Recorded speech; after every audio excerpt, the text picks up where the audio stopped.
Assalamualaikum warahmatullahi wabarakatuh. Waalaikumsalam warahmatullahi wabarakatuh. Alhamdulillahilladzi hadana lihada wa ma kunna linahtadiya laula an hadana Allah. Asyhadu an la ilaha illallah wahdahu la syarika lah wa asyhadu anna Muhammadan abduhu wa rasuluhu la nabiyya ba'da. Jamaah Masjid Al-Huda yang dirahmati Allah, pada suatu malam ketika berada di depan para sahabat, Rasulullah sallallahu alaihi wasallam tampak senyum-senyum sendiri. Hingga sahabat bertanya, "Ada apa ya Rasul membuat Tuhan senyum-senyum sendiri?" Kemudian Nabi menjawab, "Saya baru saja ditampakkan oleh Allah satu pemandangan di alam mahsyar. Hari itu ada satu orang nabi yang masuk surga tanpa membawa umat. Nabi Adam membawa umat 40 orang. Nabi Nuh membawa umat 80 orang masuk surga. Nabi Musa membawa umat 120.000 orang, dan Nabi Muhammad sallallahu alaihi wasallam membawa umat 120 miliar orang Islam. Tapi Nabi yang satu ini, Bapak Ibu, tidak satu pun membawa umat. Itulah yang membuat saya senyum-senyum sendiri. Di satu sisi aku senang Nabi ini masuk surga, tapi di sisi lain Nabi ini tidak membawa satu umat pun masuk ke dalam surganya Allah Subhanahu wa ta'ala.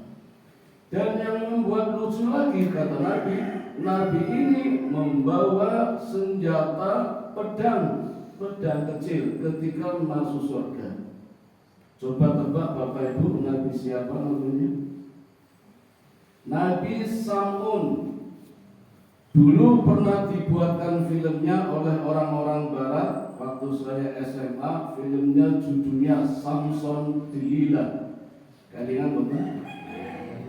Yang belum nonton tidak tahu. Sekarang nggak diputar lagi. Samson itu nabi, namanya Nabi Samun. Delilah itu istrinya. Kalau dari bahasa Kristen Ortodok itu demi Tuhan artinya. Sayang sekali istrinya ini belum satu agama dengan suaminya yang nabi, tapi masih beragama Kristen Ortodok. Maka Nabi mengatakan, "Maukah kalian akan aku ceritakan satu kisah tentang Nabi Samun?" "Mau ya Rasul?" Ya semua.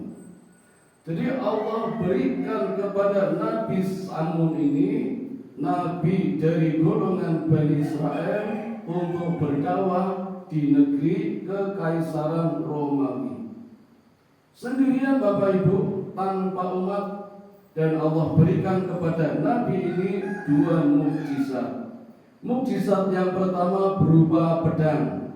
Memang pedangnya kecil, tapi terbuat dari rahang onta yang namanya liha jamal. Dan pedang ini juga bermukjizat Bapak Ibu. Dengan pedangnya Nabi Samun bisa makan apa saja, daging apa saja, layaknya sebuah sendok. Jadi tinggal nyukir dimakan. Dan pedang ini Bapak Ibu bisa mengeluarkan air ketika Samun haus. Gak butuh keran, gak butuh cangkir, langsung bisa mengucurkan air dari pedang itu. Saniki wonten. Kita tak tumbas dulu. Mukjizat yang kedua berupa rambut. Rasulullah menggambarkan rambutnya Nabi Samun sangat panjang, dan bila Samun berdiri rambutnya lengser ke tanah dan sangat kuat. Nah, dengan dua mukjizat ini Bapak Ibu, Sam'un berdakwah, berjuang, bahkan berperang sendirian. Dan hebatnya satu tebasan pedang langsung bisa membunuh 1000 tentara Kaisar Romawi. Kalau orang biasanya dengan satu pedang menebas satu sampai 1000, Sam'un tidak. Sekali tebas, yang belakang mati semua, jumlahnya 1000. Inilah yang membuat kewalahan pasukan kekaisaran Romawi kalah terus hanya karena satu orang ini. Maka bagaimana cara mengalahkannya? Kekaisaran Romawi berpikir keras, 1000 kali berpikir, akhirnya menemukan jalan. Bagaimana cara mengalahkan Sam'un? Caranya bagaimana Bapak Ibu? Istrinya dimanfaatkan, yang masih berbeda agama dengan suaminya. Ditawarinya banyak fasilitas-fasilitas negara, kasih emas, perak, rumah, kendaraan, ditawari gaji di atas UMR. Kalau perlu tambah sertifikasi, tambah TPG, TPP, gaji tambahan 2 juta, banyak sekali. Dan akhirnya siap berkhianat demi bisa membawa Sam'un ke Kekaisaran Romawi untuk dibunuh. Maka malam itu mulai direncanakan. Ketika Sam'un di malam hari terjaga, maka rencana pertama gagal. Karena Sam'un rajin ibadah tiap malam Bapak Ibu, sholat tahajudnya luar biasa, tak tertandingi ketika itu. Malam kedua tidak putus asa. Ketika Sam'un tidur, istrinya mengikat tangannya dengan kedua talinya. Konanya Bapak Ibu, Sam'un terbangun. Ada apa istriku? Kata istrinya, hanya ingin tahu saja seberapa kekuatan suamiku. Maka hanya dengan satu teriakan saja talinya terputus. Malam kedua gagal. Malam ketiga dicoba lagi. Kali ini yang diikat adalah kakinya dengan menggunakan rantai besi. Sam'un terbangun lagi. Ada apa istriku? Kenapa kau mengikat kakiku dengan rantai besi? Kata istrinya sama, hanya ingin tahu seberapa kekuatan suamiku. Maka hanya dengan satu hentakan saja rantai besinya putus. Gagal lagi. Nah, tibalah malam yang terakhir. Sebelum melanjutkan misinya, istrinya pura-pura bertanya, ya suamiku, betapa hebatnya engkau, memiliki kekuatan yang luar biasa. Saya khawatir kalau engkau memberikan kepada orang lain kelemahannya, nanti dimanfaatkan oleh musuh-musuh suamiku. Maka ceritalah kepadaku di mana letak kelemahannya, agar aku bisa menjaganya dan merahasiakannya. Sam'un gak sadar Pak, cerita kalau kelemahannya terletak pada kekuatannya. Apa? Pada rambutnya. Maka pada hari itu ketika Sam'un tidur, istrinya mengikat tangan dan kakinya sekaligus lehernya dengan rambutnya yang kuat. Maka benar saja Sam'un terbangun tidak bisa melepaskan diri. Semakin kuat gerakannya, semakin kuat ikatannya. Kan pakai rambut, nggak bisa putus, rambutnya kuat. Nah, dalam kondisi seperti ini, istrinya lapor ke Kaisar Romawi, kalau Sam'un sudah terbelenggu, silakan dibawa, diarak Bapak Ibu. Sepanjang jalan Sam'un dilempari dengan kotoran, dengan telur busuk. Inilah yang mengaku jadi nabi, sekarang ketangkap, mari kita siksa rame-rame.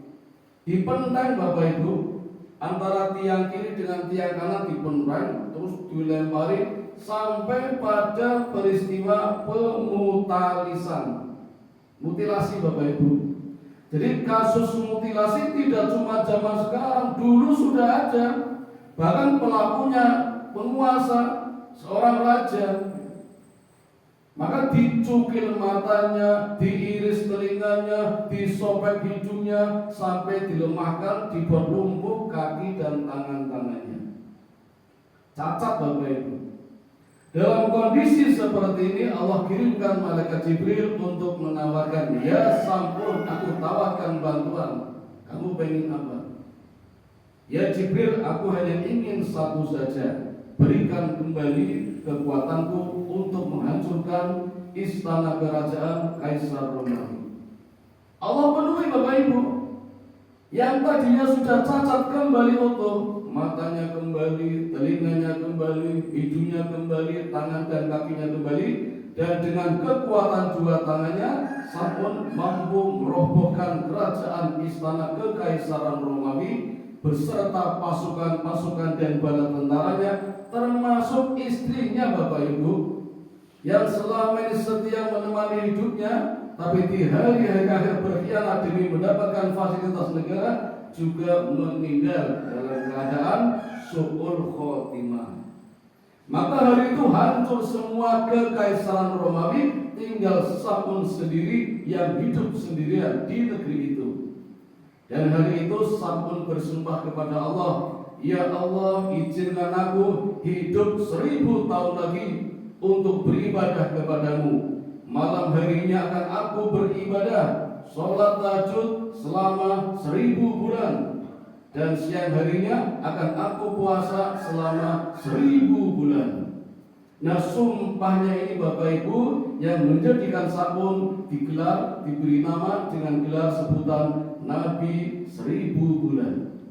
Jadi kalau kita pernah mendengar atau mungkin ditanya siapa Nabi yang bergelar Nabi 1000 bulan, adalah Nabi Saul alaihi salatu wassalam. Nah, demikian para sahabat kisah tentang Nabi Saul yang mendapatkan kemuliaan Allah, masuk surga walaupun sendirian dengan ibadah semalam 1000 bulan, melakukan sholat malam, dan 1000 bulan melakukan puasa di siang hari. Dan kabarnya Nabi Saul sukses melaksanakan sumpahnya. Nah, mendengar kisah Nabi seperti ini, para sahabat bersemangat. Yang sebelah kanan, "Ya Rasulullah, saya ingin seperti Saul, akan sholat malam selama 1000 bulan." Yang sebelah kiri, "Ya Rasulullah, aku juga ingin seperti Saul, akan puasa selama 1000 bulan." Melihat para sahabat semangat, Nabi sejenak terdiam.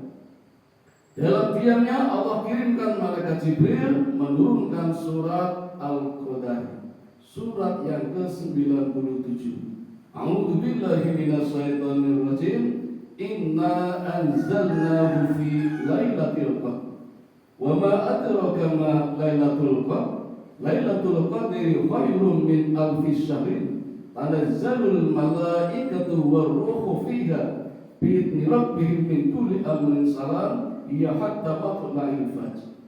Wahai para sahabatku, tidak usah seperti Nabi Saul akan ibadah malam 1000 bulan, tidak usah puasa di siang hari selama 1000 bulan, tapi dengan mendapatkan Lailatul Qadar, satu malam, satu saja, itu akan mendapatkan kemuliaan 1000 bulan, sama dengan Saul. Kita bisa masuk surga para sahabat asal mendapatkan satu malam yang mulia yang lebih utama daripada 1000 bulan. Malam apa ya Rasulullah? Malam Lailatul Qadar. Satu malam yang lebih utama, lebih mulia daripada 1000 bulan. Ini yang kita manfaatkan para sahabat. Rasul cerita kepada para sahabat seperti itu, memotivasi dengan turunnya surat Al-Qadar. Nah Bapak Ibu, ini secara ringkas asbabun nuzul, tanda-tanda sebab-sebab turunnya surat Al-Qadar dari kisah ini.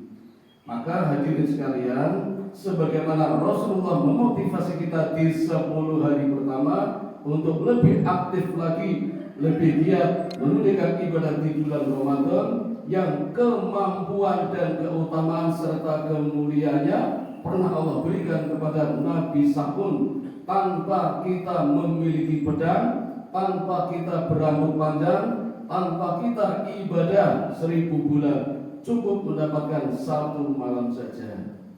Nah, malamnya kapan Bapak Ibu? Nah, ini yang jadi masalah. Kalau hadis, Nabi pernah mengatakan dari riwayat Aisyah radhiyallahu anha, itu setelah tanggal 20, 10 hari terakhir. Kapan? Hari-hari ganjil. Berarti 21, 23, 25, 27, 29, 31 enggak ada Bapak Ibu. Nah kalau malam 21 kan tadi malam ya Bapak Ibu. Jadi kalau tadi malam misalnya sudah Lailatul Qadar, kita nggak dapat dong. Tapi sudah atau belum, nah itu yang namanya misteri. Jadi Lailatul Qadar sampai hari ini masih misteri. Ada yang berpendapat, bagaimana kalau puasanya mulainya berbeda-beda? Kalau kita ganjil berarti ada orang yang berpuasa di tanggal genap, atau kalau kita mulai di hari genap berarti ada yang puasa di tanggal kecil. Oleh karena itu para ulama sepakat tiap hari anggap saja akan datang Lailatul Qadar agar tidak kecelik. Karena kalau ngitung ganjil, wah ini genap ya, nggak usah ke masjid, nggak usah sholat, malah bisa kecelik nanti ternyata datang misalnya. Ayo. Jadi mendingan tiap hari kita aktif, rajin, giat beribadah, walaupun genap, syukur turun, tidak masih ada hari esok. Pendapat lain juga mengatakan setiap hari. Jadi tidak cuma ganjil, tidak cuma genap menurut orang lain, setiap hari bisa saja Allah turunkan tanda-tanda malam Lailatul Qadar. Nah Bapak Ibu sekalian, lalu kapan sesungguhnya dan apa tanda-tandanya?